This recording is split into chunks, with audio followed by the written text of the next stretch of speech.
if the marriage doesn't work out មានន័យថាប្រសិនបើចំណងអាពាហ៍ពិពាហ៍មិនចុះសម្រុងគ្នា we can always get divorce គឺមានន័យថាយើងច្បាស់ជា always ឬក៏តែងតែឬក៏ច្បាស់ជា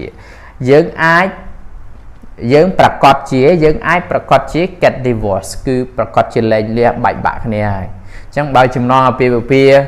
វាអត់សមស្របគឺប្រកាសជាបែកបាក់គ្នារស់នៅអត់ចុះសម្រុងគ្នាបងប្អូនបាទអូខេសួស្តីបងប្អូនប្រិយមិត្តរៀននៅភាសាអង់គ្លេសបាទក្នុងថ្ងៃនេះខ្ញុំយកវីដេអូ clip ណាដែលពាក់ព័ន្ធជាមួយនឹងការប្រើប្រាស់ adverb of frequency បងប្អូនកាលណានិយាយទៅដល់ adverb of frequency គឺវាមានប្រភេទនៃគុណកិរិយាសព្ទពាក្យថា adverb សំដៅទៅលើគុណកិរិយាសព្ទហើយអ្វីជាគុណកិរិយាសព្ទគេសំដៅទៅលើប្រភេទនៃកិរិយាសព្ទឬក៏ clear ដែលវាបញ្ជាក់ន័យទៅឲ្យកិរិយាសព្ទនឹងឲ្យឈ្មោះថាគុណកិរិយាសព្ទក្នុងភាសាអង់គ្លេសបាទភាសាខ្មែរដូចគ្នាដែរណាឧបមាថាខ្ញុំដើរលឿនអញ្ចឹងលឿនហ្នឹងគឺជាប្រភេទនៃគុណកិរិយាសព្ទដែលវា modify ឲ្យពាក្យដើរហ្នឹងភាសាអង់គ្លេសគឺ adverb of frequency គឺវាមានដូចពាក្យ always usually often sometimes rarely and never សិតតែជាប្រភេទនៃ adverb of frequency អូខេបងប្អូនមកមើលថាតើប្រភេទនៃ adverb of frequency នេះយើងនឹងរៀនអំពីអីខ្លះហើយរបៀបក្នុងការប្រើប្រាស់ក្នុងគោលដៅយ៉ាងម៉េចខ្លះបាទអូខេតោះទី1គឺយើងនិយាយអំពី adverb of frequency ណាបងប្អូនបាទអញ្ចឹង adverb frequency គឺដូចខ្ញុំបញ្ជាក់ខាងដើមមានពាក្យ always usually normally ឬក៏ generally often ឬក៏ frequently sometimes occasionally seldom hardly ever ឬក៏ rarely ឬក៏ never សិតតែជាប្រភេទនៃ adverb of frequency បាទអូខេអញ្ចឹងនៅក្នុងការប្រើប្រាស់ពាក្យ always អញ្ចឹងពាក្យនេះយើងអាន always ឬក៏ always ណា always អញ្ចឹង always ឬក៏ always នេះយើងប្រែថាតែងតែហើយភាគរយក្នុងការប្រើប្រាស់របស់វាគឺ 100% កាលណាយើងនិយាយថា I always get up at 6 o'clock មានន័យថាយើងភ្ញាក់ 100% គឺភ្ញាក់ direct ម៉ោង 6 យើងភ្ញាក់រហូតមកណាអូខេអញ្ចឹងការប្រើប្រាស់ពាក្យ always ហ្នឹងគឺភាគរយរបស់វាគឺ 100% អានេះគឺគ្រាន់តែជារូបភាពតំណាងឲ្យប្រយោគឧទាហរណ៍ណាឧទាហរណ៍ថាម៉េចIf the marriage doesn't work out, we can always get divorced. Nah? If the marriage doesn't work out, we can always get divorced. មានន័យថាប្រសិនបើអាពាហ៍ពិពាហ៍ចំណងអាពាហ៍ពិពាហ៍ហ្នឹងគឺ doesn't work out មានន័យថាវាអត់ចុះសម្រុងគ្នាវាអត់ពាក្យ work out គឺសំដៅទៅលើការងារដែលវាអត់ចុះសម្រុងមានន័យថាវាអត់ដំណើរការល្អអញ្ចឹងយើងប្រែថា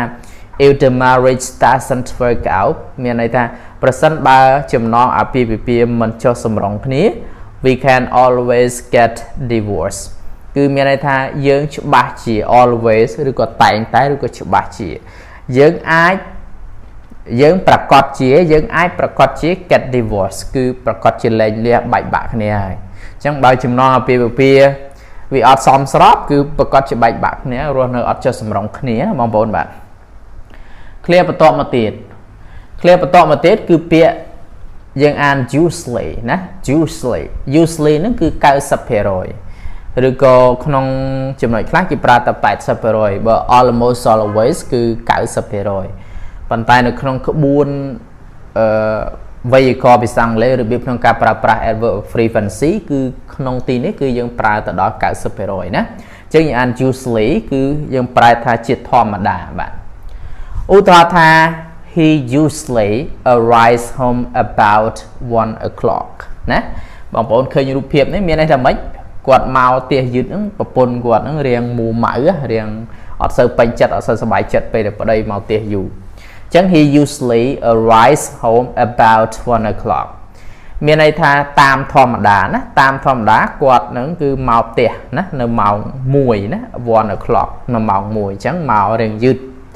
អញ្ចឹងបងប្អូនឃើញពាក្យ usually ហ្នឹងគឺ សំដៅទៅលើ adverb of frequency ដែលរបៀបក្នុងការប្រើប្រាស់របស់វាគឺ 90% អញ្ចឹងបើឧបមាតែគាត់មកផ្ទះយឺតណានៅម៉ោង 1 អាចថាមួយអាទិត្យគាត់មក5ទៅ6ថ្ងៃគាត់មកម៉ោង 1 ណាអញ្ចឹងវាអត់ពេញមួយថ្ងៃទេបើពាក្យ always មិញគឺមួយអាទិត្យគឺពេញមួយថ្ងៃម៉ោង 1គាត់ត្រូវតែមកអញ្ចឹងបានភាគរយក្នុងការប្រើប្រាស់របស់វាគឺខុសគ្នាអញ្ចឹង usually គឺតាមធម្មតាអញ្ចឹង 90% បាទ clear បន្ទាប់មកទៀតគឺពាក្យ normally ឬក៏ generally ណា normally ឬក៏ generally ណា normally ឬក៏ generally នេះគឺប្រែថាជាធម្មតាអញ្ចឹងចំនួនភាគរយក្នុងការប្រើប្រាស់វាគឺ 80% normally ឬក៏ generally គឺ 80% អញ្ចឹងយើងអាន normally ឬក៏ generally ណាពាក្យហ្នឹងអាន generally normally បាទអញ្ចឹងពាក្យហ្នឹងប្រែថាជាធម្មតា generally ក៏ដោយ normally ក៏ដោយបាទឧទាហរណ៍ថា we generally go to the sea for our holidays ណា we generally go to the sea for our holidays មានន័យថាជាធម្មតាពួកយើងហ្នឹងគឺទៅសមុទ្រសម្រាប់ថ្ងៃឈប់សម្រាករបស់ពួកយើងអញ្ចឹងគឺឲ្យតែថ្ងៃឈប់សម្រាកគឺចំនួនភាគរយឲ្យវាអត់ដល់ 100% គឺចំនួនភាគរយគឺ 80% គឺគាត់ទៅលេងនៅឯសមុទ្រជាថ្ងៃឈប់សម្រាកព្រោះនៅទីនោះគឺវាមានខ្យល់អាកាសធាតុបរិសុទ្ធអីចឹងណាខ្ញុំចូលចិត្តបែបទឹកសមុទ្រទៅលេងសមុទ្រទៅលេងអីចឹងគឺចូលចិត្តមែនតើហ្មងទៅលេងសមុទ្របើថាទៅតាមភ្នំវិញអត់សូវចូលចិត្តហ្មងទេប៉ុន្តែបើថាទៅសមុទ្រគឺសប្បាយចិត្តធ្វើអារម្មណ៍របស់យើងវា fresh ហ្មងណាអញ្ចឹង we generally go to the sea for our holidays ជាធម្មតាយើងទៅសមុទ្រសម្រាប់ថ្ងៃឈប់សម្រាកបាទអូខេបន្ទាប់មកទៀតគឺពាក្យ often ពាក្យនេះយើងអាន often ឬក៏មួយទៀត frequently ណា frequently ពាក្យនេះយើងអាន frequently អញ្ចឹង often ឬក៏ frequently ភាគរយក្នុងការប្រើប្រាស់របស់វាគឺ 70% ណាបងប្អូនប្រែថាជាញឹកញាប់ណាជាញឹកញាប់បាទឧទាហរណ៍ថា I often read ណា in bed at night ណា I often read in bed at night ប្រែថា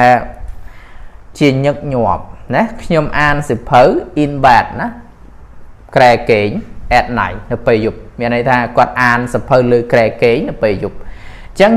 ភាគរយក្នុងការប្រើប្រាស់ពាក្យ often គឺ 70% អញ្ចឹងមួយអាទិត្យអាចគាត់អានរយៈពេល4ឬក៏5ថ្ងៃអញ្ចឹងទៅ3ឬក៏4ថ្ងៃ5ថ្ងៃអញ្ចឹងទៅព្រោះភាគរយរបស់វាកាលណាយើងយកមួយអាទិត្យគឺវាមានន័យថា 100% អញ្ចឹងបើយើងគិតជាភាគរយវាអាច2-3ថ្ងៃឬក៏4ថ្ងៃហ្នឹងគាត់គេងអានសភៅលើក្រែណាអញ្ចឹងក្រៅពីហ្នឹងអត់មែនគេងអានលើសភៅលើក្រែទេអញ្ចឹង often គឺប្រែថាជាញឹកញាប់យើងប្រើក្នុង adverb of frequency បាទបន្ទាប់មកទៀតបងប្អូនបាទបន្ទាប់មកទៀតគឺពាក្យ sometimes ណាពាក្យយើងអាន sometimes ប្រែថាជួនកាលឬក៏ពេលខ្លះណា sometimes ជួនកាលឬក៏ពេលខ្លះបាទអញ្ចឹងពាក្យ sometimes នឹងមាន s ណាបងប្អូនជួនកាលឬក៏ពេលខ្លះគឺវាប្រើតែ 50% ទេឬនឹងវា can be possible and cannot be possible អូខេឧទាហរណ៍ថា I sometimes sing in the shower ណា I sometimes sing in the shower ណាប្រែថាម្ដងម្កាលឬក៏ជួនពេលខ្លះណាពេលខ្លះខ្ញុំច្រៀង in the shower កំពុងងូតទឹកកំពុងបាញ់ទឹកទឹកផ្កាឈូកពាក្យ shower គឺទឹកផ្កាឈូកនៅពេលគាត់ងូតទឹកទៅគាត់ច្រៀងប្រហើបត់វណ្ដាអីចឹងទៅបោកគីឡូអីចឹងទៅណាបងប្អូនអញ្ចឹងអាពាក្យ sometime នោះគឺភាគរយក្នុងការប្រើប្រាស់គឺ 50% ហើយយើងប្រែថាពេលខ្លះឬក៏ជួនកាលអញ្ចឹង I sometimes sing in the shower បងប្អូនអាចយក clear ទាំងអស់ហ្នឹងទៅបង្កើតនៅក្នុងប្រភេទនៃទម្រង់ផ្សេងទៅតាមអ្វីដែលបងប្អូនអាចរនឹកឃើញឧទាហរណ៍ថាជួនកាលខ្ញុំដេកលក់កំពុងតែរៀនហ្នឹងទៅអញ្ចឹង I sometimes sleep while I am studying ទៅណាអានេះយើងអាចបង្កើតទៅជាទម្រង់ផ្សេងទៅបាទបន្ទាប់មកទៀតណាយើងអាន occasionally ណា occasionally ពាក្យ occasionally នេះគឺភាគរយក្នុងការប្រើប្រាស់គឺ 30% ហើយនឹង 20% ចំនួនក្នុងការប្រើប្រាស់ 20 ឬក៏ 30% អ chứ occasionally có prai tha mà đo mà ca đây occasionally mà u ta tha I occasionally go to bed late nè I occasionally go to bed late prai tha nhóm tây class châu kê mà đo mà cá riêng dư đá nữa vô tôi thôi kịch ca nghe nơi lại ca nghe rồi tôi thôi hồn vơ thôi xài man thôi ấy chẳng đó chẳng I occasionally go to bed late mà đo mà cá cứ trong châu kê riêng dư đá nè riêng late đài nè bà bốn bạn u tô ho mùi tiền nè mùi tiết cứ bịa seldom bằng bộ nếu như ăn seldom nó thì ăn seldom nó cứ prai tha cầm rò cầm rò từ cào bây giúp na I seldom go out at night nè nhưng cầm rò trên từ cào á bây giúp không chẳng bịa seldom prai tha cầm rò u tô tha I seldom put salt on my food nè I seldom put salt on my food prai tha mấy bằng bộ bạn prai thaខ្ញុំកំរដាក់អំបិលនៅក្នុងម្ហូបរបស់ខ្ញុំញ៉ាំណាអំបិលញ៉ាំទៅវាសម្បូរជាតិប្រៃពីធ្វើយើងហើមមុខហើមអញ្ចឹងណាអញ្ចឹង I seldom put salt on my food ខ្ញុំកំរដាក់អំបិលចូលទៅក្នុងម្ហូបដែលខ្ញុំញ៉ាំណាកំរគាត់អត់ញ៉ាំអាជាតិប្រៃអូខេអញ្ចឹងពាក្យ seldom ប្រែថាកំរបាទមួយទៀតគឺពាក្យ hardly ever ឬក៏យើងអាន rarely ណាអានេះយើងអាន hardly ណា hardly ever ឬក៏ rarely នេះអាន rarely នេះrarely នេះគឺសេខុសបងប្អូនមក rarely ណាអញ្ចឹង rarely នេះគឺយើងប្រែថាកម្រឬក៏ hardly ever យើងប្រែថាកម្រដូចគ្នាយើងអាន rarely ចំនួនក្នុងការប្រើប្រាស់របស់វាគឺ5% ណា rarely នេះបងប្អូនសេ or a ហើយ or e l y ណាថែម or មួយទៀតខ្ញុំបាត់ or មួយសង្ឃឹមថាបងប្អូនអាចយកទៅសរសេរឲ្យត្រឹមត្រូវបានណាបងប្អូន rarely បាទឧទាហរណ៍ថា I hardly ever get angry ណា I hardly ever get angry ប្រែថាម៉េចបងប្អូនបាទខ្ញុំកម្រខឹងក្រោធជាមួយគេគេនិយាយប្រអាប់និយាយមនុស្សខ្លះតាមពិតមនុស្សខ្លះថាមនុស្សជាប់លហុងបងប្អូនប៉ះតិចចេញជាប់មនុស្សខ្លះគាត់អត់ទទួលគាត់ធ្លាប់នៅដែលនៅទីកន្លែងមួយឬក៏គាត់នៅក្នុងបរិបទមួយដែលជួបមនុស្សដែលនិយាយសម្ដីសតុនជួបមនុស្សដែលនិយាយសម្ដីល្អផ្អែមល្ហែមដាក់គាត់